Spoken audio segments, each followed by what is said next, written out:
Talking about all these different kind of training methods, but there's a lot of limitations in there as well. So when we're talking about using a deadlift or back squat, or maybe like Olympic lifting as well, your general kind of go-to exercises for strength and conditioning, in boxing we're quite limited because we're talking about that strength training history. There's a lot of boxing training history there and a lot of kind of movement issues created by that. So we tested the England boxing youth squads. We tested around about 90 boxers, and we did an overhead squat. So this is a great movement assessment for hip mobility, shoulder mobility, core stability. Gives us a general overview of what's tight and what may be underactive. And what we found was that about 30 or 40% of athletes had tight hips, and then 66% had tight shoulders. And Alan, you're a doctor, you're the mad scientist. If 66% of the population have got tight shoulders, that's quite high in terms of research.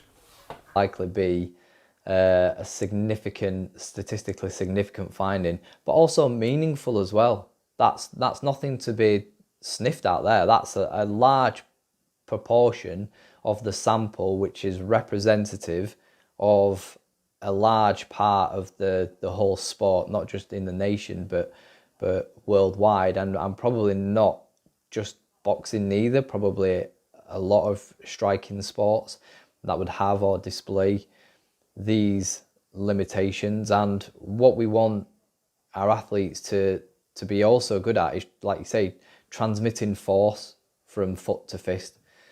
Because let's take a journey of where we've been at so far. So when we create force to punch, that force comes from the lower body.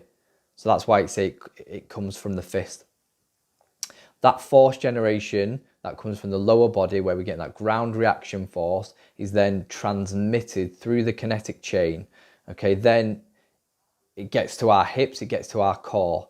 Now, for a lot of our boxers, we know that they have imbalances in their core strength, which is one limitation and weakness there. Around their hips, we know they've got limited movements around the hips, and we also know there's limitations in thoracic mobility and their rotation.